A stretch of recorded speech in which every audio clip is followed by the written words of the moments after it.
हाय दोस्तों, और कैसे हैं आप लोग।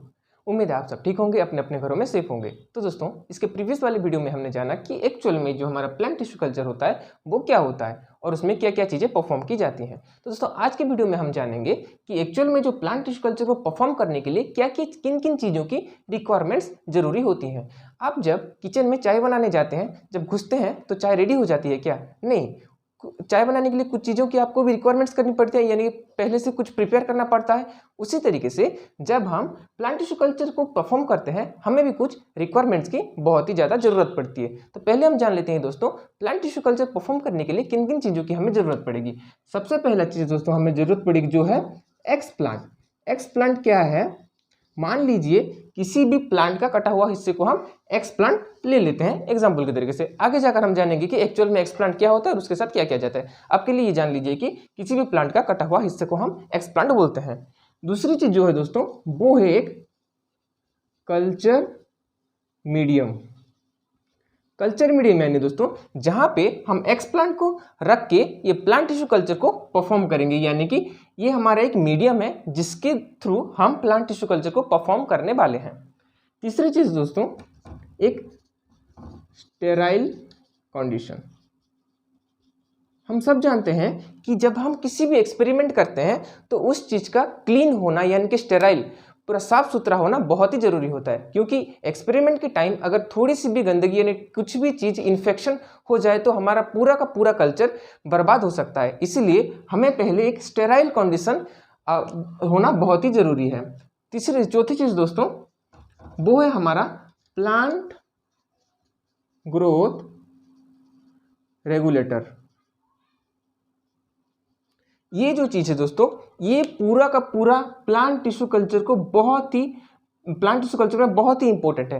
क्योंकि जब हम प्लांट ग्रोथ रेगुलेटर को कल्चर मीडियम में ऐड करते हैं तब ये क्या करता है, प्लांट जो एक्सप्लांट हमने लिया है उसके ग्रोथ को रेगुलेट करता है, यानी कि इंक्रीज करने में हेल्प करता है। तो दोस्तों, अब हम ये जो सारे टॉपिक हैं यानी कि explant, culture medium, sterile condition, plant growth regulator को एक के बाद एक अच्छे से इजी वे में डिस्कस करेंगे और जानेंगे कि ये एक्चुअल में है क्या। तो दोस्तों, प्लांट टिश्यू कल्चर परफॉर्म करने के लिए जो हमारे रिक्वायरमेंट्स हमें चाहिए उसमें से सबसे पहला रिक्वायरमेंट है हमारा एक्सप्लांट। तो एक्सप्लांट को समझने के लिए हमें ये जानना होगा कि एक्स क्या होता है। एक्स जो आप सोच रहे हैं वो नहीं, जो मैं बोल रहा हूँ उसे ध्यान दीजिए। एक्सप्लांट को समझने के लिए हमें एक एग्जाम्पल लेते हैं। एग्जाम्पल में कौन होंगे? हमारे विनोद भैया, जो कि JNU यानी कि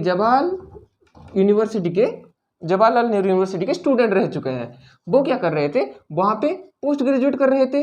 अब उनका पोस्ट ग्रेजुएट खत्म हो चुका है, यानी कि उन्होंने फुल्ली ग्रेजुएट हो चुके हैं। अब वहां से क्या कर गए, हमारे विनोद भैया निकल गए। निकल तो जाएंगे ना कि कन्हैयालाल की तरह बैठे रहेंगे पॉलिटिक्स के लिए। हमारे विनोद भैया हैं वो निकल गए जवाहरलाल नेहरू यूनिवर्सिटी से। जब वो वहां पे पढ़ाई कर रहे थे तब वो क्या थे, तब वो स्टूडेंट थे। लेकिन जब उन्होंने पोस्ट ग्रेजुएट खत्म करके निकल गए तब वो क्या हो गए, एक्स स्टूडेंट हो गए। यानी कि जब किसी भी जगह पे आप रहते हैं तब आप वहाँ के छात्र होते हैं, और जब वहाँ से आप निकल जाते हैं तब आप उनका एक्स माने जाते हैं। आप भी कभी एक्स रहे होंगे, यानी कि मतलब स्कूल कॉलेजों में, तो समझ रहे हैं ना। तो दोस्तों, उसी तरह हम रियलिटी में एक एग्जाम्पल लेते हैं कि एक यहाँ पे मान लीजिए एक पेड़ है, पेड़ के कुछ पत्ते हैं।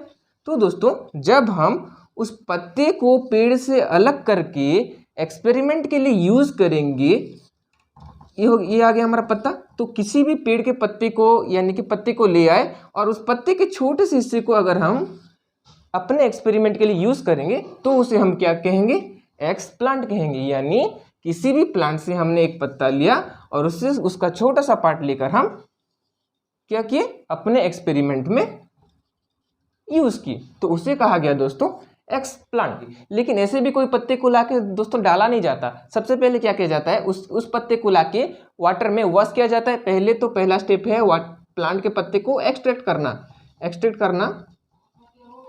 करने के बाद क्या करना दोस्तों, वाटर के साथ वॉश करना।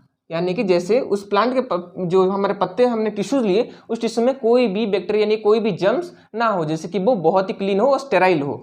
उसके बाद उसे अच्छे से स्टेराइल करके स्टेराइल कंडीशन में क्या करते हैं, हम उसे कल्चर मीडियम में डालते हैं फर्दर स्टेप के लिए। तो दोस्तों ये इससे हमने जाना कि एक्सप्लांट क्या होता है और उसे एक्सट्रैक्ट करके कैसे, पहले एक्सट्रैक्ट करते हैं, उसके बाद पानी में धोते हैं, उसके बाद स्टेराइल करके उसे कल्चर मीडियम में डालते हैं। तो अब दोस्तों हम जानेंगे कि एक्चुअल में कल्चर मीडियम होता क्या है। तो दोस्तों हमने ये समझ लिया कि एक्सप्लांट आखिर होता क्या है। अब आके हम देखते हैं कि एक्सप्लांट के बाद जो हमारे सबसे बहुत ही ज़्यादा ज़रूरी चीज़ होती है एक कल्चर मीडियम। तो दोस्तों हम जानते हैं कि किसी भी चीज़ को परफॉर्म करने के लिए एक मीडियम की हमें बहुत ही ज़्यादा ज़रूरत होती है। तो इसी तरीके से प्लांट टिश्यू कल्चर को परफॉर्म करने के लिए भी एक कल्चर मीडियम की ज़रूरत पड़ती है। तो आइए इसे कुछ इस तरीके से समझते हैं। जो हमारे विनोद भैया हैं JNU वाले, उन्हें क्या किया जाता है, जब वो JNU से निकलते हैं तो उन्हें JNU के साथ छूट जाता है, यानी कि जब JNU की हॉस्टल से भी निकलना पड़ता है तब उन्हें क्या होता है, वो ज़्यादा भूखे हो जाते हैं, क्योंकि जब वो हॉस्टल से निकल जाते हैं उनके पास खाने के लिए कुछ भी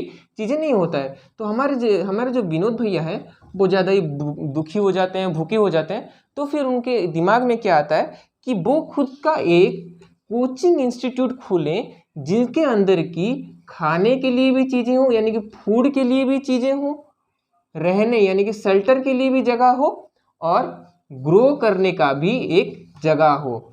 तो जो हमारे विनोद भैया थे जब JNU से निकल गए तो उन्हें JNU के हॉस्टल से भी निकलना पड़ा, और JNU के हॉस्टल से जब निकल गए तो उन्हें खाने के लिए कुछ भी नहीं मिला। तो वो भूखे JNU वाले विनोद भैया क्या किया, उन्होंने खुद का एक कोचिंग सेंटर खोला जहाँ पे उन्हें खाना, रहने की जगह और ग्रोथ करने का एक जरिया मिल गया। तो कुछ इसी तरीके से दोस्तों जो हमने वो एक्सप्लांट लिया था एक पेड़ में से, वो एक्सप्लांट को हम क्या करते हैं, आइसोलेट कर देते हैं। आइसोलेट यानी उसे पेड़ से निकाल लाते हैं। तो जब वो पेड़ से निकल जाता है तो उसके माँ बाप का साया उस एक एक्सप्लांट में से छूट जाता है।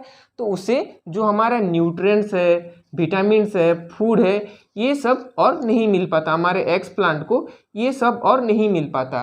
तो उस एक्सप्लांट को हम क्या करते हैं, एक इन विट्रो कंडीशन में ग्रो करने के लिए ले जाते हैं। इन विट्रो क्या होता है दोस्तों, आप इन दो वर्ड के बीच का डिफरेंस पहले समझ लीजिए कि इन विट्रो क्या होता है, इन विवो क्या होता है। इन विट्रो यानी हम कोई भी एक आर्टिफिशियल मीडियम लेते हैं।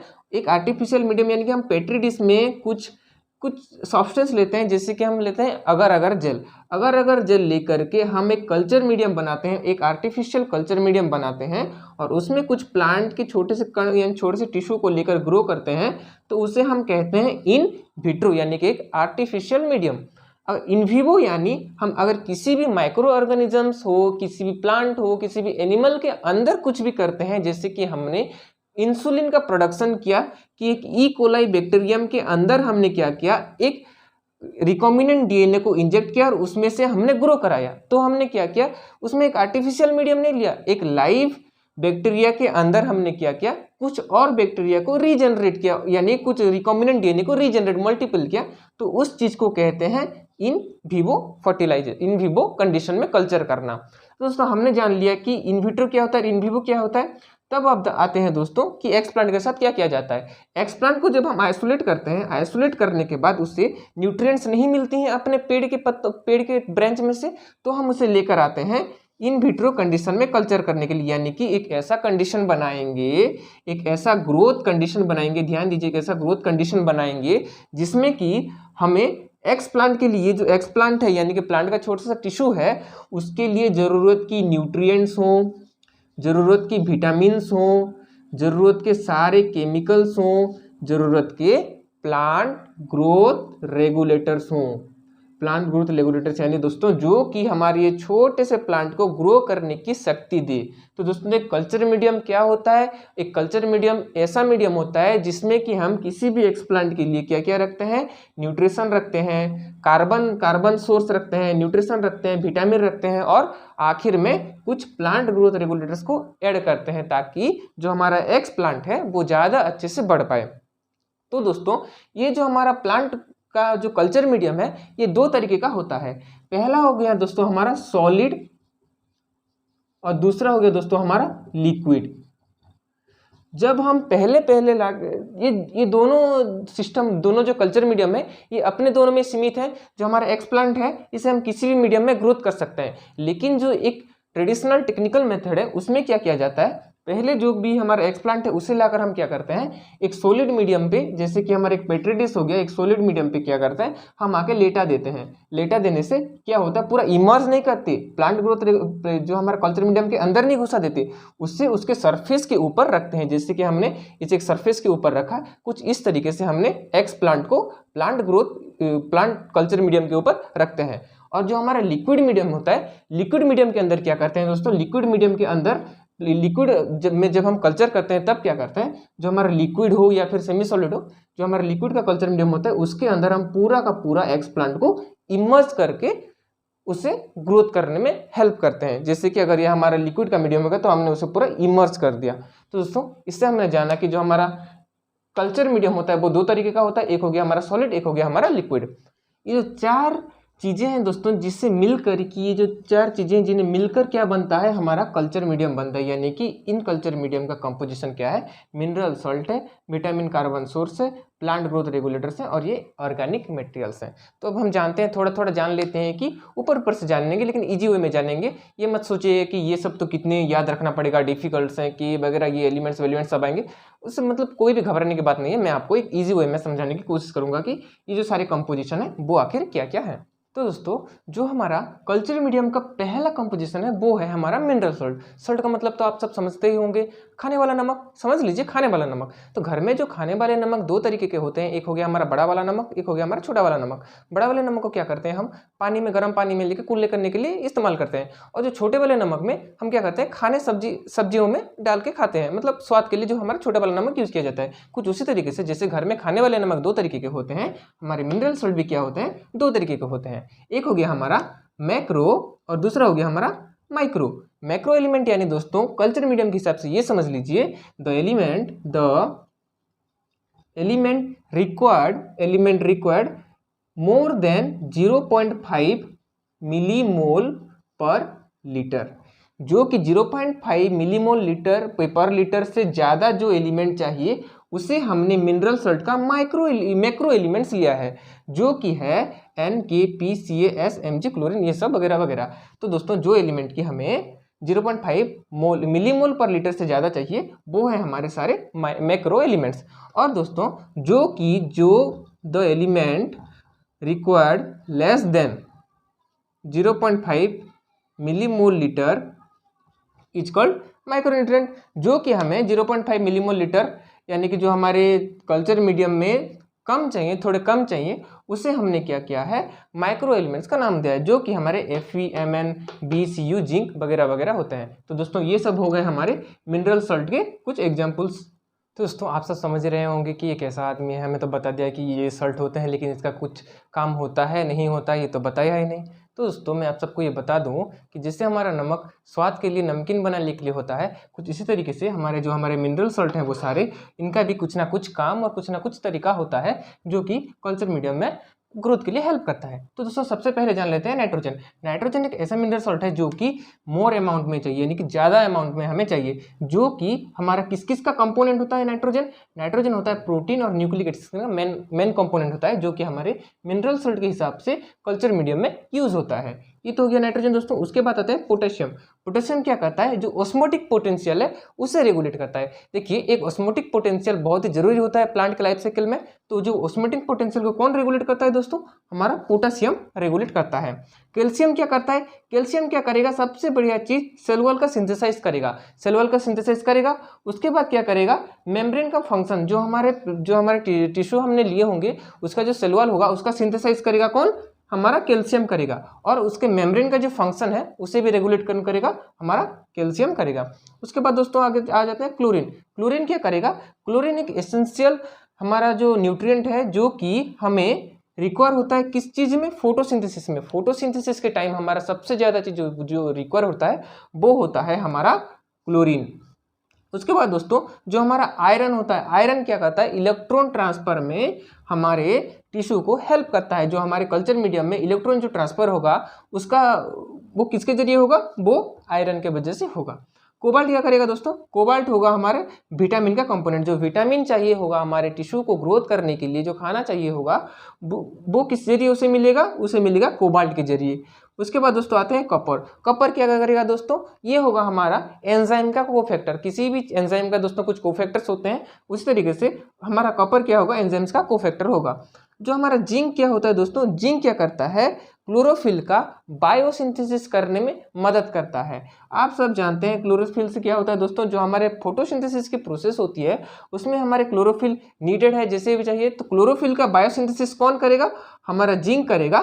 कल्चर मीडियम में अगर जिंक होगा तो हमारा जो टिश्यू है उसके क्लोरोफिल का बायोसिंथेसिस होगा, तब जाके वो बड़ा होकर फोटोसिंथेसिस प्रोसेस करके अपना खाना खुद बना पाएगा।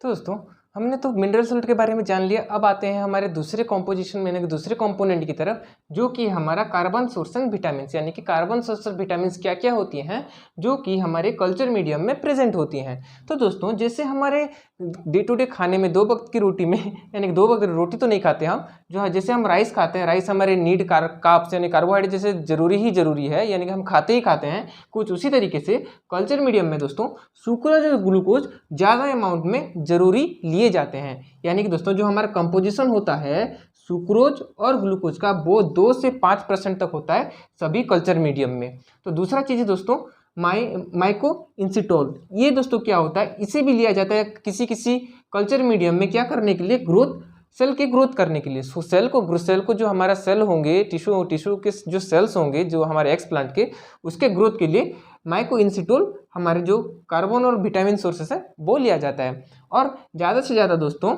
हमारा निकोटिनिक एसिड और विटामिन B6, ये दोस्तों जो हमारे टिश्यू के यानी कि सेल के ग्रोथ के को इम्प्रूव करने के लिए हमारा जो निकोटिनिक एसिड और विटामिन B6 भी लिया जाता है कल्चर मीडियम में, ताकि हमारा जो एक्स प्लांट का ग्रोथ है वो अच्छे से हो सके। तो दोस्तों जैसे कि हमने जाना कि कल्चर मीडियम के जो 2 कंपोनेंट्स थे, मिनरल सॉल्ट और कार्बन सॉल्ट और विटामिन, तो अब हम जानेंगे कि कल्चर मीडियम के तीसरे जो कंपोनेंट वो है हमारा प्लांट ग्रोथ रेगुलेटर्स। दोस्तों ये प्लांट ग्रोथ रेगुलेटर्स आखिर है क्या, तो इसे कुछ इस तरीके से समझते हैं। जो हमारे विनोद भैया थे, याद कीजिए JNU वाले, उन्होंने तो उनका JNU छोड़ दिया और एक नया कोचिंग सेंटर खोल लिया। कोचिंग सेंटर बढ़ेगा कैसे, आपने तो कोटा फैक्ट्री देखा होगा, अगर कोचिंग सेंटर में जीतू भैया नहीं होंगे तो वो कोचिंग सेंटर कभी भी कामयाब नहीं होगा। तो कुछ इसी तरीके से दोस्तों अगर कल्चर मीडियम में हमने प्लांट ग्रोथ रेगुलेटर नहीं डाला तो कभी भी अच्छे से टिश्यू का ग्रोथ नहीं हो पाएगा, वो नामुमकिन है।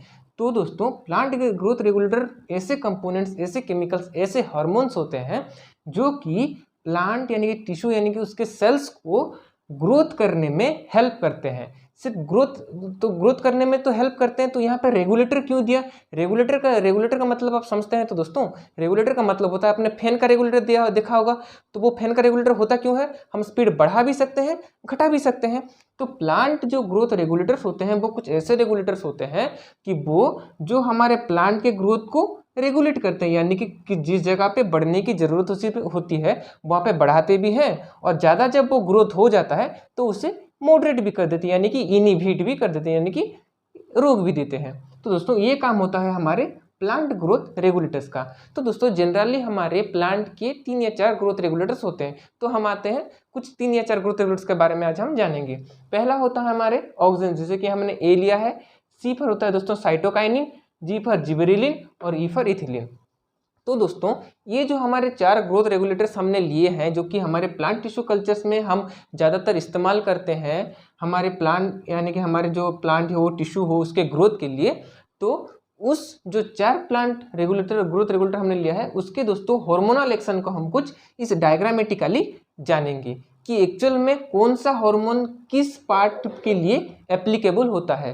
तो दोस्तों सबसे पहले हम आते हैं टॉप एपिकल में से। तो दोस्तों आप सब ये जान लीजिए कि हमारे जो प्लांट टिश्यू कल्चर में क्या होता है, ज़्यादातर हम एपिकल पोर्शन कर लेते हैं, क्योंकि एपिकल पोर्शन ज़्यादातर बढ़ने में उपयोग होता है, स्पीड होता है बढ़ना, उसका एक्शन ज़्यादा होता है। तो दोस्तों जो हमारा एपिकल मेरिस्टेम है, यानी कि जो टॉप का पार्ट है, उसका जो सेल डिवीजन कौन करता है दोस्तों, याद से देख लीजिए इस चार्ट को। जो हमारा एपिकल मेरिस्टेम का सेल डिवीजन कौन सा ग्रोथ रेगुलेटर करता है, ए करता है, ए यानी ऑक्सिन करता है। और कौन करता है, साइटोकाइनिन करता है और जिबरेलिन करता है। यानी कि हमारा एपिकल मेरिस्टेम का जो सेल डिवीजन होता है वो कौन कौन करता है, ऑक्सिन, साइटोकाइनिन और जिबरेलिन। फिर दोस्तों ये जो एपिकल मेरिस्टेम है उसका एलोंगेशन कौन कौन करते हैं, उसका एलोंगेशन करते हैं ऑक्सिन और जिबरेलिन। दोस्तों यहाँ पे हमने जाना कि जो हमारा एपिकल मेरिस्टेम है उसको अगर हम काट के किसी भी कल्चर मीडियम में लेते हैं और उसमें जब हमें प्लांट ग्रोथ रेगुलेटर डालने की ज़रूरत पड़ेगी तो हम कौन सा प्लांट ग्रोथ रेगुलेटर डालेंगे, हम डालेंगे ऑक्सिन, साइटोकाइनिन और जिबरेलिन। उसका सेल डिवीजन करने के लिए, उसका एलोंगेशन करने के लिए डालेंगे ऑक्सिन और जिबरेलिन। दोस्तों यहाँ पे हमने समझ लिया एपिकल पार्ट के बारे में। अब आते हैं फ्लावर। अगर हम फ्लावर के छोटे से पार्ट को लेते हैं तो उसका इनिशिएशन करने के लिए यानी कि ग्रोथ को बढ़ावा देने के लिए, स्टार्ट करने के लिए क्या उपयोग करेंगे, ई फॉर दोस्तों इथिलीन। हम इथिलीन का यूज करेंगे फ्लावर के ग्रोथ को इनिशिएट करने के लिए। फिर दोस्तों डिफरेंशिएशन करने के लिए हम क्या यूज करेंगे, उसका हम यूज करेंगे ऑक्सिन और जिबरेलिन। यानी कि जो हमारा फ्लावर के डिफरेंशिएशन प्रोसेस को करने के लिए कल्चर मीडियम में हम ऑक्सिन और जिबरेलिन डालेंगे। जब हम दोस्तों ज़्यादातर जो हमारे साइंटिस्ट होते हैं लीप का ले जाते हैं, जब हम लीप के पार्ट को कल्चर मीडियम में लेंगे तब दोस्तों हम ग्रोथ के लिए क्या डालेंगे, जिबरेलिन डालेंगे तो लीप का ग्रोथ अच्छा होगा। उसके बाद दोस्तों स्टेम, मेरिस्टेमेटिक जो हमारा स्टेम का पार्ट को भी एपिकल मेरिस्टेम के जैसे स्टेम पार्ट को भी लिया जाता है ज़्यादातर प्लांट टिश्यू कल्चर में, यानी कि कल्चर मीडियम में ज़्यादातर लिया जाता है प्लांट टिश्यू कल्चर टेक्निक के लिए। तो दोस्तों स्टेम के एलोंगेशन के लिए हम क्या लेंगे, स्टेम के एलोंगेशन के लिए हम लेंगे ऑक्सिन और जिबरेलिन। यानी कि हम 2 केमिकल लेंगे जब हमें स्टेम को एलोंगेट यानी कि बढ़ावा देना होगा ग्रोथ के लिए। उसके बाद दोस्तों हम आते हैं रूट में। जब हम रूट के पार्ट को लेंगे तब हमारे इनिशिएशन के लिए यानी कि रूट के ग्रोथ को स्टार्ट करने के लिए कौन सा ग्रोथ रेगुलेटर लिया जाएगा, प्रमोट करने के लिए हमें लेना होगा प्रमोट, यानी कि स्टार्ट करेगा, उसको बढ़ावा देगा। कौन देगा, ऑक्सिन देगा। हमें ऑक्सिन लेंगे इनिशिएशन को प्रमोट करने के लिए। इनिबिट यानी दोस्तों जब हमारे रूट का ग्रोथ प्लांट कल्चर मीडियम में ज़्यादा हो जाएगा उसे घटाने के लिए, इनिबिट खत्म करने के लिए ग्रोथ को कौन सा हार्मोन से लेंगे, हम लेंगे जिबरेलिन, जो कि प्लांट की रूट की इनिशिएशन प्रोसेस को खत्म कर देगा। उसके बाद दोस्तों ग्रोथ के लिए अगर हमें रूट का ग्रोथ ज़्यादा हो रहा है हमारे कल्चर मीडियम के अंदर, अगर उससे इनिबिट करना है तो हम लेंगे ऑक्सिन। तो दोस्तों ये हो गए हमारे कुछ हार्मोन और उनके एक्शंस जो कि हमने प्लांट ग्रोथ रेगुलेटर के हिसाब से लिया है हमारे प्लांट टिश्यू कल्चर के कल्चर मीडियम में। तो दोस्तों अब हम आ चुके हैं हमारे कल्चर मीडियम के आखिरी कंपोनेंट की तरफ, जो कि है हमारा ऑर्गेनिक सप्लीमेंट। तो दोस्तों जो ज़्यादा थोड़े दुबले पतले होते हैं जैसे मेरे जैसे, जिनका वजन कम होता है, उन्हें क्या ज़रूरत पड़ती है, थोड़ी सप्लीमेंट की ज़रूरत पड़ती है ताकि उनका वजन बढ़ सके, उनका मास ग्रोथ हो सके, उनकी बॉडी एनहांस हो सके। तो दोस्तों कुछ इसी तरीके से जो टिश्यू हम टिश्यू कल्चर में लेते हैं उस टिश्यू को हमें एनहांस करने के लिए, थोड़े उसका ग्रोथ करने के लिए, उसे स्ट्रॉन्ग बनाने के लिए हमें कुछ ऑर्गेनिक सप्लीमेंट उसमें ऐड करने पड़ते हैं। तब दोस्तों क्या होता है, हम एन जो कि हमने मैक्रो एलिमेंट में पढ़ा था याद कीजिए, उसमें से जो कि हमारे in the form of amino acid और न्यूक्लियोटाइड यानी कि एडेनाइन को हम कल्चर मीडियम में डालते हैं ऑर्गेनिक सप्लीमेंट के हिसाब से। उसके बाद दोस्तों कुछ ऑर्गेनिक एसिड्स भी लेते हैं जैसे कि साइट्रेट, मेलेट, जो कि हमें प्लांट के ग्रोथ को टिश्यू कल्चर मीडियम में ग्रोथ करने के लिए हेल्प करते हैं। ये भी एक ऑर्गेनिक सप्लीमेंट है। तो दोस्तों और क्या होता है, हमारे होते हैं एक्टिव चारकोल। तो फिनोल एक ऐसा सब्सटेंस है जो कि अगर हम कल्चर मीडियम में ज़्यादा डाल दें तो वो क्या करता है, उसकी टॉक्सिसिटी को बढ़ावा दे देता है। तो उसे ऐसे टॉक्सिक पिगमेंट को एब्जॉर्ब करने के लिए हमें चारकोल की ज़रूरत होती है। आप सब लोगों ने तो एडवर्टाइज में देखा ही होगा कि चारकोल किस तरीके से हमारे स्किन के डर्टी पार्ट्स को एब्जॉर्ब कर लेता है और उससे पानी में जब हम धोते हैं तो चारकोल के हिसाब से वो डर्टी पार्ट्स निकल जाते हैं। कुछ इसी तरीके से हमारे कल्चर मीडियम में क्या होता है, एक्टिवेटेड चारकोल जो हमारे टॉक्सिक पिगमेंट है उसे एब्जॉर्ब करके निकाल देता है। और मान लीजिए क्या होता है, जब हम कल्चर करते हैं तो उसमें पीएच एक सबसे बड़ा मुद्दा होता है कि पीएच को हमें कैसे भी ऑप्टिमम रेंज में रखना है, 5 या 6 में रखना है। तो दोस्तों उस दौरान अगर हमारा पीएच घट जाए या बढ़ जाए तो हम ये ऑर्गेनिक सप्लीमेंट ऐड करके उसके पीएच को मेंटेन कर सकते हैं। तो दोस्तों ये हो गया हमारा कल्चर मीडियम का आखिरी, यहाँ पे हमारा कल्चर मीडियम खत्म हो जाता है। आप सब तो सोच ही रहे होंगे कि ये तो बोले थे हम छोटे से ट्रिक से समझ लेंगे। तो दोस्तों क्या होता है, कौन चीज़ों को हमें जरा समझना पड़ता है ताकि वो हमारे जाके एग्जाम में जाके काम आए। जैसे कि हमारे प्लांट ग्रोथ रेगुलेटर पार्ट जैसे कि हमने समझा, वो ज़्यादातर हमारे एमएससी हो या फिर नीट हो, इन सब के एमसीक्यू में आते हैं कि कहाँ पे ग्रोथ रेगुलेट करते हैं, कहाँ पे इनिबिट करते हैं, उसे ज़रा ध्यान से याद रख लीजिएगा। तो दोस्तों हम आ चुके हैं हमारे प्लांट टिश्यू कल्चर में जो रिक्वायरमेंट्स होती हैं कि किन किन चीज़ों को लेकर हम प्लांट टिश्यू कल्चर की टेक्निक अप्लाई करते हैं, तो उसके आखिरी पार्ट में यानी कि स्टेराइल कंडीशन में। आप सब सोच रहे होंगे प्लांट ग्रोथ रेगुलेटर्स कहाँ आ गए। हमने तो दोस्तों हमारे जो पिछले वाले टिश्यू कल्चर मीडियम में तो पढ़ ही लिया होगा कि प्लांट ग्रोथ रेगुलेटर्स क्या होते हैं। फिर भी अगर आपको डीपली जानना है तो मुझे कमेंट बॉक्स में जरूर कमेंट करें, मैं उसके लिए एक सेपरेट वीडियो बना दूंगा। तो अब हम जानेंगे दोस्तों कि स्टेराइल कंडीशन क्या होता है, और इसी स्टेराइल कंडीशन में हम एक पूरा प्लांट टिश्यू कल्चर की रिकैप को देखेंगे एक एग्जाम्पल के साथ। तो दोस्तों एग्जाम्पल लेंगे किनका, हमारे विनोद भैया का। तो दोस्तों ये रहे हमारे विनोद भैया, फिर से ये क्या कर रहे हैं, अपने दोस्तों के पास जा रहे हैं। तो उनके दोस्त क्या कर रहे होते हैं, पौधों को पानी दे रहे होते हैं। तो फिर कौन से पौधे को पानी दे रहे हैं, रोज़ प्लांट को पानी दे रहे हैं। तो हमारे विनोद भैया के भी मन में लड्डू फूटता है कि मेरे पास भी अगर एक ऐसा पौधा होता तो मैं भी उसे पानी देता, मैं भी उससे ग्रो करता और उसके फूल को लेके किसी को मतलब कुछ भी करता, समझ रहे हैं ना। तो दोस्तों क्या करता है विनोद भी, क्या करता है अपने दोस्तों को बोलता है प्लीज़ दोस्तों मुझे भी एक पौधा दे दो, मुझे भी चाहिए। ठहरे विनोद के दोस्त जो कि इन्हें इस ईर्षा होते हैं, इसे कुछ भी देते नहीं ठीक से। तो क्या करते हैं विनोद के दोस्त, ठीक है विनोद तू भी क्या याद रखेगा बोल के उस जो पौधे का एक छोटा सा हिस्सा यानी कि एक छोटा सा ब्रांच, प्लांट का ब्रांच, रोज प्लांट का ब्रांच विनोद को दे देते हैं। विनोद बेचारा लाचारी का मारा कुछ बोल भी नहीं सकता, आप सब जानते हैं अगर बोलेगा तो पीट के आ जाएगा। तो क्या करता है वो उस छोटे से प्लांट को लेकर आ जाता है अपने घर। देखिए विनोद तो है लाचार बेचारा, लेकिन है बड़ा टैलेंटेड आदमी, तो उसे पता है वो छोटे से प्लांट के साथ क्या करना है। तो दोस्तों यहाँ पे ये हमारा विनोद क्या करेगा, जो उसे उसके दोस्तों ने दिया था ये छोटा सा ब्रांच, उसे ले आकर क्या करेगा अपने घर में, पहले उसे अच्छे से धो देगा यानी कि साफ कर देगा। पता नहीं कौन सा जर्म, कौन सा बैक्टीरिया, शायद कोरोना वायरस भी हो, कोई गारंटी नहीं है, इसलिए पहले उसे क्या करेगा सैनिटाइज करके अच्छे से धो देगा।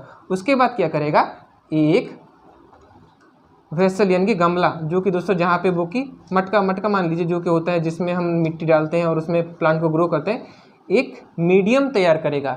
मीडियम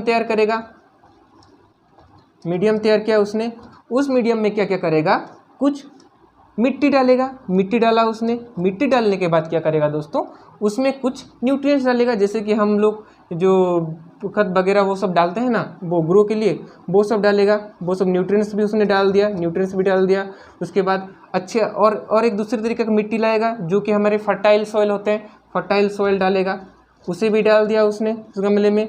डालने के बाद क्या करेगा, वो जो प्लांट को ला के उस गमले में इंसर्ट करेगा, लगा देगा। इस तरह से लगा देके क्या करेगा, उसके ऊपर एक छोटा सा गोबर का हिस्सा दे देगा और उसे अच्छे से एक जगह पर लेकर रख देगा। ऐसा नहीं कि इसे यहाँ पे लगा दिया और कहीं भी रख दिया, सुबह उठकर देखता है तो कोई भी जानवर आके इसे कुत्ता उसको हड्डी समझकर उठा के ले जाके फेंक देता है। ऐसा तो नहीं ना, इसे किसी भी प्रोटेक्टिव जगह में यानी कि अच्छे एनवायरनमेंट में रखेगा, एक अच्छा प्रोटेक्टिव एनवायरनमेंट में रखेगा।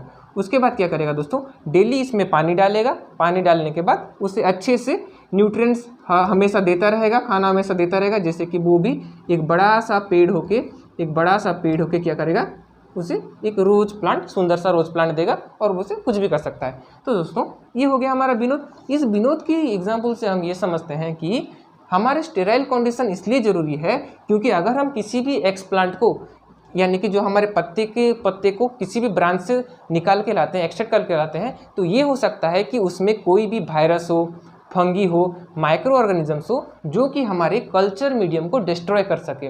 तो इसीलिए जब कभी भी हम प्लांट टिश्यू कल्चर के लिए एक एक्स प्लांट को लाते हैं, यानी कि जो हमारे विनोद को जैसे ब्रांच मिला था एक, वो क्या था, एक एक्स प्लांट ही था। तो एक्स प्लांट को लाते हैं तो पहले क्या किया जाता है, उसे वाटर से 2 या 3 बार वॉश किया जाता है, धोया जाता है। उसके बाद क्या करते हैं दोस्तों, अल्कोहल से वॉश करते हैं। अल्कोहल से क्या करते हैं, उसे 2 बार वॉश करते हैं, पहले वाटर से कर लिए फिर अल्कोहल से कर लिए। ये इसका स्टेरिलाइजेशन मेथड है, कैसे एक्सप्लांट को स्टेराइल किया जाता है यानी कि वायरस क्लीन किया जाता है कल्चर करने से पहले। उसके बाद क्या करते हैं दोस्तों, उसे स्टेराइल वाटर से, जो कि हमारा स्टेराइल साफ सुथरा वाटर होता है, उससे 2 बार धोते हैं। ये 3 मेथड के बाद, ये 3 मेथड करने से क्या होता है, जो हमारा एक्सप्लांट होता है वो पूरी तरह से धुल जाता है। उसके बाद उसे क्या करते हैं, हमारे एक कल्चर मीडियम में डाल देते हैं, उसके बाद दोस्तों फिर भी स्टेरिलाइजेशन मेथड खत्म नहीं होता, स्टेरिलाइजेशन एनवायरनमेंट खत्म नहीं होता।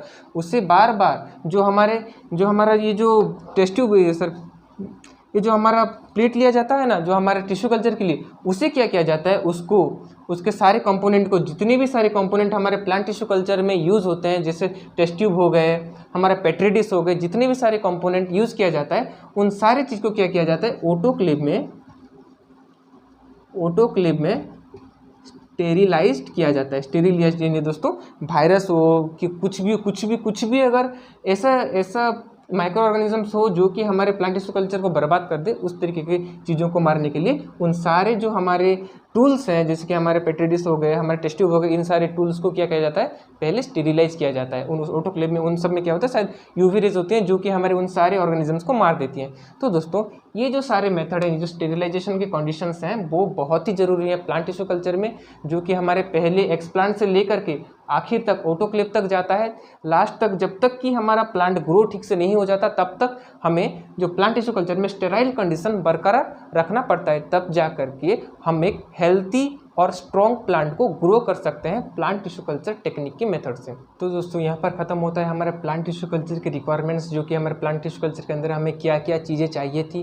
होप आप सबको ये वीडियो अच्छा लगा होगा। थोड़ा बड़ा हो गया वीडियो, मैं भी जानता हूँ, लेकिन क्या करें दोस्तों, ये जो सारे टॉपिक्स हैं बहुत ही इंपॉर्टेंट थे और आपको बीट बाई बीट समझाना बहुत ही ज़रूरी था, क्योंकि बच्चों को क्या होता है, नहीं समझ पाते हैं और ऊपर से निकल जाता है ऐसे, अगर हम कुछ डेफिनेशंस बोलें या फिर कुछ एलिमेंट्स के नाम पकड़े तो। लेकिन कुछ एग्जाम्पल्स को अगर आप देखें तो आपको अच्छे से समझ में आ जाएगा। किसी भी चीज़ को स्किप मत कीजिएगा, हर एक चीज़ को देखिएगा, हर एक एग्जाम्पल को समझने की कोशिश कीजिएगा। अगर हो सके तो इस वीडियो को लाइक करें, सब्सक्राइब करें और ज़रूर से ज़रूर शेयर करें।